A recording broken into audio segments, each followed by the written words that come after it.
Capítulo 5. A fé move montanhas. Por que e como? Toda a gente conhece o ditado e o repete a miúde. Repetem-no como o papagaio, pois não sabem o que significa, nem porquê, nem como isso é, que a fé move montanhas. Poucos sabem que o medo também move montanhas. O medo e a fé são uma mesma força. O medo é negativo e a fé é positiva. O medo é a fé no mal. Ou seja, a convicção de que vai acontecer o mal. A fé é a convicção de que o que vai acontecer é bom, ou que vai acabar bem. O medo e a fé são as duas caras da mesma moeda. Repara, você nunca teme que te aconteça algo de bom. Nem nunca diz, tem fé em que te vai acontecer o mal. A fé é sempre associada a algo que desejamos, e não creio que tu desejes algo de mal para ti. Tens medo disto, não é? Tudo o que teme atrai e acontece a você. E quando te acontece, geralmente diz com um ar triunfante, pois eu já sabia. Eu pressenti, e sai correndo para contar e repetir, para dar lustre aos teus dotes de clarividente. E o que na realidade aconteceu, é que o pensaste com medo. Pressentiste? Claro. Pressentiste. Tu mesmo o está a dizer. E tu sabes que tudo o que se pensa sentindo ao mesmo tempo uma emoção, é o que se manifesta ou se atrai. Tu mesmo antecipaste e o esperaste. Antecipar e esperar é fé. Agora repara, que tudo o que tu esperas com fé vem a ti, sucede-te. Então, se sabes que isto é assim, o que te impede de usar a fé para tudo o que desejas, amor, dinheiro, saúde, etc., etc., é uma lei natural. É uma ordem divina. Jesus Cristo ensinou com as seguintes palavras que tu conheces: tudo o que pedirdes em oração e acreditando, o recebereis. Não fui eu que inventei isto. Está no capítulo número 21, versículo 22 de São Mateus. E São Marcos o expressa ainda mais claro: tudo o que pedirdes orando, crei que o receberás e vos chegará. São Paulo disse-o por palavras que não têm outra interpretação: a fé é a certeza daquilo que se espera, a convicção daquilo que se vê. Mas acima disse-te que a fé é a convicção do bem. Agora, digo-te que a convicção vem do conhecimento. Supunhamos que tu vives na província e que nunca foste à capital. Queres ir à capital, apanhas o comboio, o autocarro ou o avião. Sabes onde fica a capital e como te dirigires a ela. Um dia vais até a capital e utilizas a melhor forma de lá chegares, mas pelo caminho não vais com medo de um desvio para a lua, pois não? Se fosses um índio selvagem, poderias estar a tremer de medo por desconhecer totalmente o que te estava a acontecer. Mas, sendo uma pessoa civilizada, vais calmo, sabendo que a tal ou tal hora chegarás à capital. O que é que te dá essa fé? O conhecimento. A ignorância dos princípios da criação é o que faz com que o mundo tema o mal, não saiba empregar a fé e nem sequer saiba o que ela é. A fé é convicção, segurança, mas estas têm que estar baseadas no conhecimento de algo.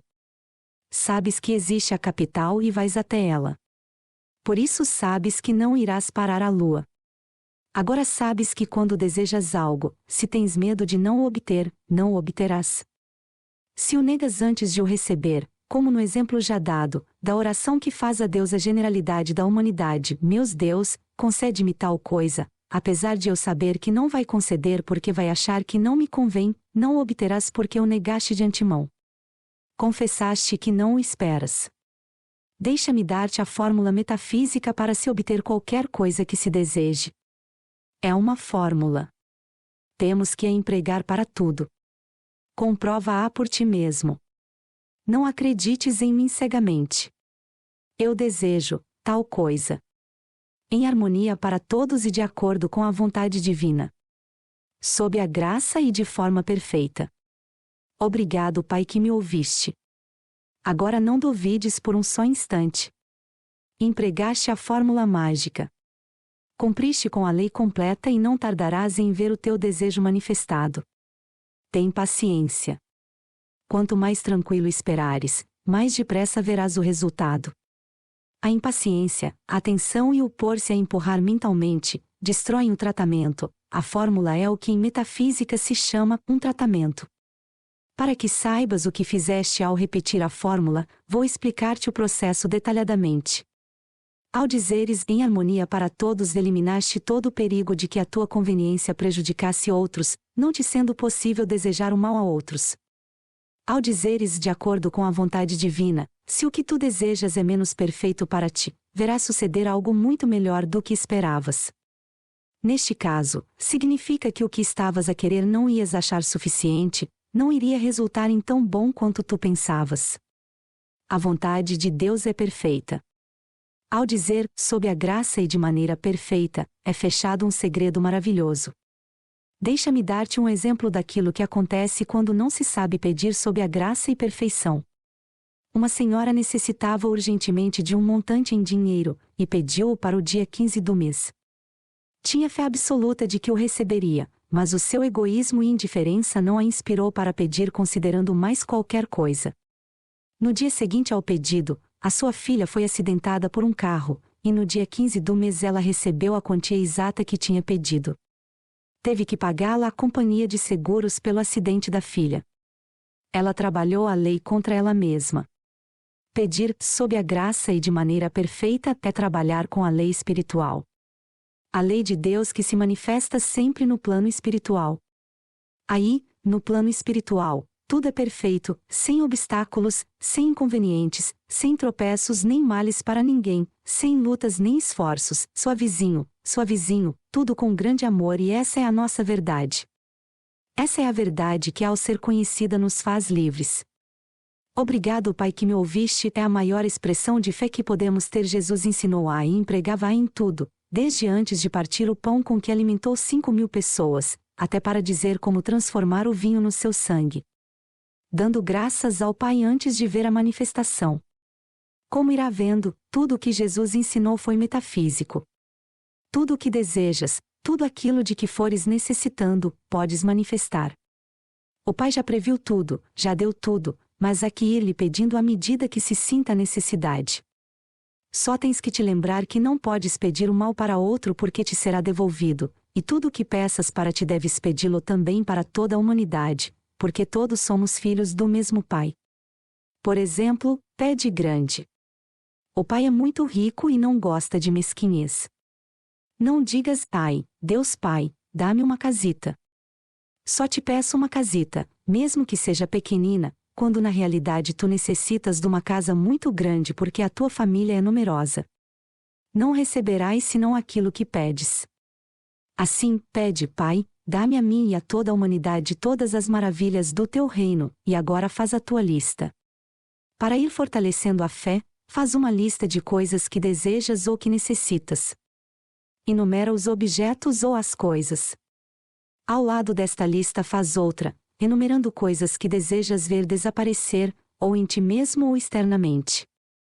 No mesmo papel escreve a fórmula que já te dei acima.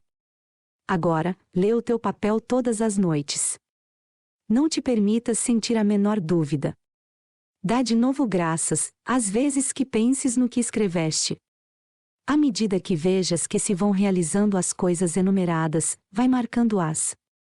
E no final, quando as vires todas realizadas, não sejas mal agradecido pensando, se calhar, acontecia na mesma, porque isso é mentira.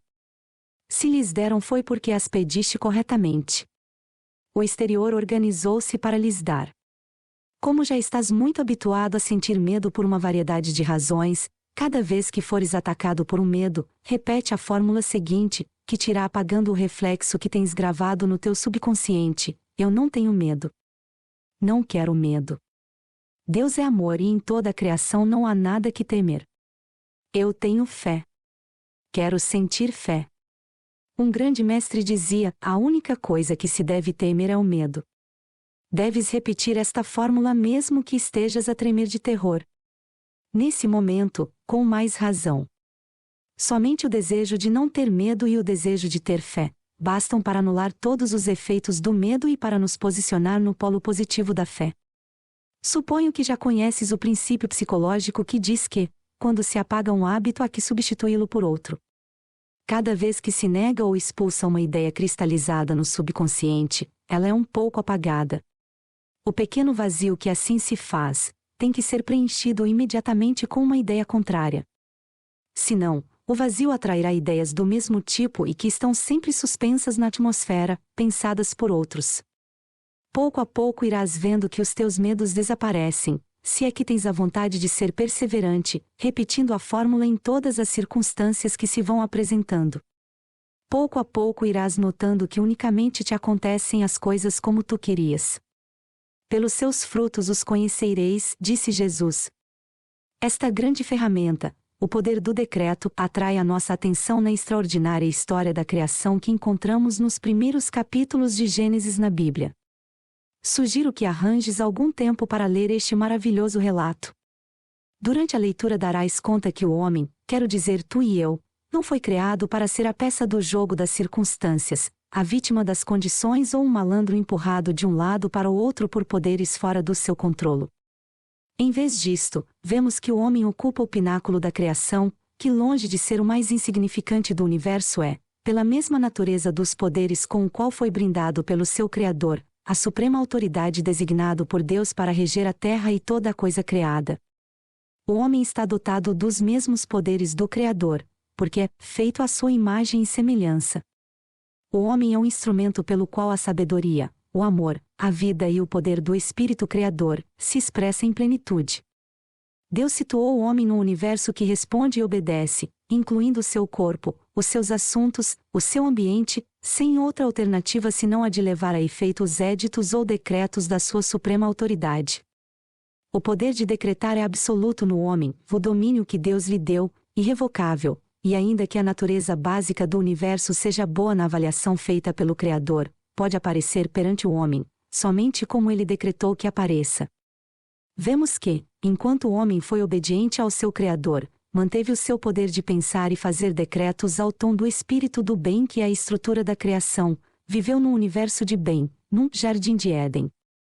Mas, quando o homem caiu ao comer da árvore do conhecimento do bem e do mal, e elegeu basear-se no seu pensamento e usar os seus poderes no bem e no mal, o que como indivíduos livres podiam fazer, imediatamente encontrou suor e espinhos misturados com o pão de cada dia. Desde a caída, o homem atarefou-se a declarar o seu mundo bom ou mau, e as experiências tornaram-se de acordo com os seus decretos. Isto demonstra, evidentemente, como responde o universo e quanto completo e de grande alcance é o domínio e a autoridade do homem.